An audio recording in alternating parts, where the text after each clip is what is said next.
I'm a junior in was I a junior or a senior in high school? And there was, I had to take an elective and I wanted to leave school early because I hated school. I was terrible at school. And so there was two choices: advanced auto mechanics, which I knew nothing about, and all the guys in there pretty much wanted to kick my butt anyway all the time. So I was a little afraid of that. And the other was advanced acting, and I'd never taken acting before. And they said, well, you got to get permission. So I go to the acting teacher. I'm like, pretending to want to be into acting. And I say, I'd love to get into this. And he goes, okay, well, and like half-hour interview. And he goes, well, you have to agree to 3 plays. I'm like, 3 plays? I've never been in a play in my life, right? Yeah. And so long story short, I ended up doing 3 plays, small parts usually. And then when I graduated, I was like, what am I going to do now? So I moved to New York City to study acting and all that. Long story shortened of that one, did a lot of theater, a lot of crappy theater, but finished a 2-year program. And then was back in North Carolina on vacation, just randomly. Literally, I just graduated from my 2-year program where you're not allowed to audition or anything. You have to commit to the program. And I went to see the studios in Wilmington, and Lynn Stallmaster, who cast Superman, all the, big casting director in the 70s before you were born. And he's like, we're casting this movie Weekend at Bernie's. Can you come back tomorrow and audition? I'm like, yeah. So I auditioned. He goes, this is really great. Would you be interested in a TV series? I'm like, yeah, the actors will do anything, right? And pretty much early on, especially. So yeah, I came back the next day and auditioned for the Superboy series, Young Superman in college. They couldn't call it Young Superman because the Salkinds at least the rights out to the canon. I'm sure you know all that. And then went back to New York, and then they flew me to Florida, I think, for a screen test, and I got to put on Chris Reeves' costume, and then it really hit me. It's like, for the screen test, I'm like walking around in Chris Reeves' costume. We didn't know how to put the cape on properly, so the straps are on the outside of the costume. Once we figured it out, we realized we didn't have time to take the whole top off, put the cape on the inside because of how the cape attaches. Anyway, tested for that, went back to New York, and then got the job, moved to Florida, within a week or 2. I mean, it was crazy fast. Did you feel any sort of, I don't know, was it overwhelming at all? Were you worried about, you're literally wearing Christopher Reeve's costumes. Yeah. Were you worried about that at all? I would say I was worried. I felt like an imposter, I felt like, did I sneak in here and no one realized like I'm full of crap and I suck and this is happening? It was like, I always felt that way. I mean, it was just, I was like a punk at the time, I hadn't faced my dark night of the soul. I hadn't done any internal, really confronting my fears. And so I was just kind of I don't know. I just kind of skated through and what am I doing here? And I just never felt like, I've arrived. I didn't have that feeling. Yeah. At all.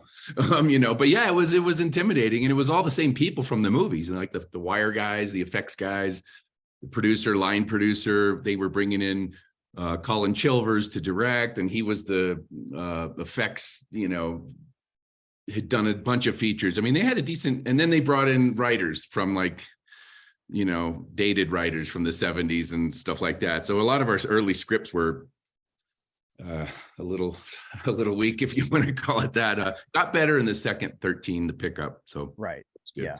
They brought comics creators in too, which I noticed. Like Denny O'Neil comes in and writes some stuff. They bring in Mixie Pitalik as a character, and Michael J. Pollard, right? Oh, he was awesome. You couldn't keep a straight face. You're trying to get your lines down, and he's off camera. You're reading with him, and he's just he trying to make you laugh because that's just his personality. Right. He was hilarious. Yeah. I brought in Cary Bates. So Cary Bates was a DC guy. And I was like, why don't we bring in these comic writers in? Because they were bringing in Star Trek writers from the first Star Trek. I mean, these are guys who weren't plugged into what was hip and cool and all that. And they're like, Cary submitted some stuff.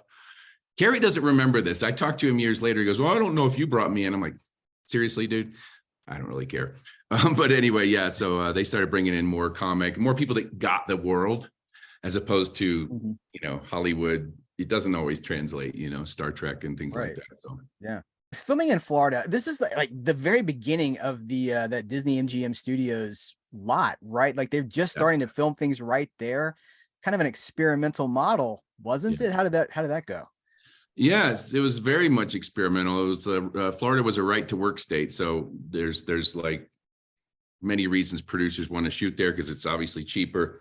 But you also get like the quality of some of your support is they're learning as they go. A lot of us were learning as we went. And then of course we had some, veteran people on that were, knew what they were doing. So it was a combination of things, but we kind of learned as we went. And it was definitely a new frontier down there. I know they probably are they still shooting a lot of stuff down there? Do you know? I don't know. I don't know that they are. I don't hear about it much. I mean, but everything's in Georgia now, right? It's all yeah. There's a lot of places now, but back then this was 1988.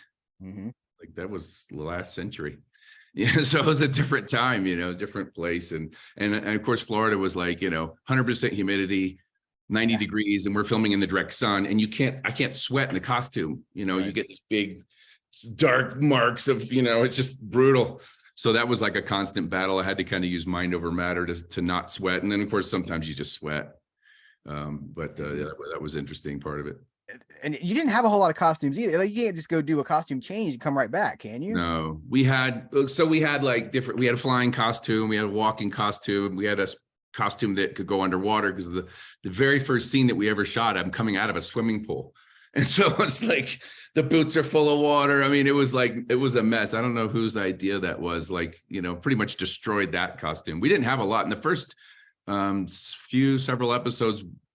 Chris Reeves costumes were what we used. We'd modified them. He's a little taller than me and all that. And the underwear was really high, like in the 70s. You remember the tidy whities that were really hot? That was the style. So I was like, guys, you got to trim that down because they kept it right. And I was like, it looked like grandpa's, grandpa pulls his pants up to here, Right. And I was like, no. So and then Disney, the costume department was working with us, which never happens. They don't work with outside kind of people, but they did. And they replicated some costumes. And so we started having our own costumes, which was nice. And then boots were made and, Did you talk to Christopher Reeve at all? Was there any sort of were you concerned about taking on this mantle? I don't think Christopher Reeve gave a rat's, about anything related. I think he'd moved on, in many ways. No, I didn't talk to him at all. I mean, that would have been awesome. I would have been starstruck, I'm sure, because Chris Reeve, but no, not at all. But I researched with anybody else I could talk to, a lot of people that were part of the early projects and, things like that. But an anecdotal kind of funny thing is I wasn't a big comic book person. Sorry to admit that, walk of shame here. But when I was a kid, I was obsessed. At my grandma's house, she had a basket of old comics. And one was a Superboy comic with Superboy in the ring, punching the bad guy in the ring because there was he fought dirty and Superboy came in and punched him. And I was obsessed with this comic. Go figure. I don't even know why. It was so random that I loved this one Superboy comic and I just identified with it. It was so weird. Same thing with the Alive. I did that movie Alive with the rugby team that crashed. I was obsessed with that book when I was a kid. I used to carry it around when I was 8 years old. It was one of those bizarre things. And then of course, being in the movie years later was an interesting kind of full circle thing. Wikipedia, it said on there that I had a DUI at one point, and I'm like, who comes up with this? On my life, never gotten a DUI. I did get a ticket during the Superboy thing. Well, that's the story is that you got a DUI. I never got it. I swear on my life, I never got a DUI. I've never been stopped for a DUI. Okay. Whatever. I did get a ticket on private property. And I was doing something kind of silly, but it wasn't what they said it was. I wrote a letter that was stupid of me at the time, and they ended up using that, saying, "Oh, you shouldn't have done that." And I'm like, and then that's one of the reasons they say I left the show, but it really had to do with money. They kept saying, "Oh, we're going to pay you more. You're doing all your own stunts. You had a couple accidents, close near death stuff, literally that happened." And they're like, "We're going to get you more money." And then they came down. They said, "No, we're not." And I'm like, "Well, I'm not coming back."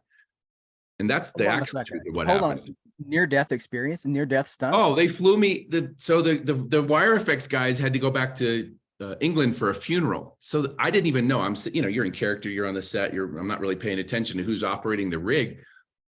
And it was it wasn't even. I want to say it was one guy was the prop department. He lets go of. There's a rope that's attached to the wire that I'm connected to in a harness with these counterweights, and you can't let it go.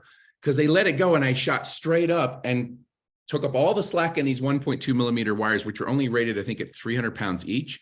Me at 190, 200 pounds at 3 miles an hour exceeds that. So I went up and then came back down, bam, and it didn't snap the wires. At 60 feet, I would have died. They flew me into telephone lines that had electrical lines above it, and I missed those by a little bit.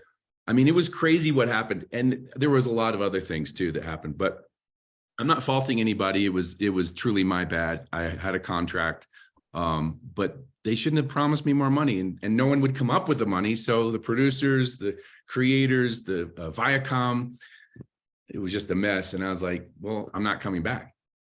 And they were like, yeah, you are. And I said, well, we'll see. And I could be stubborn and stupid. You know, I was 23.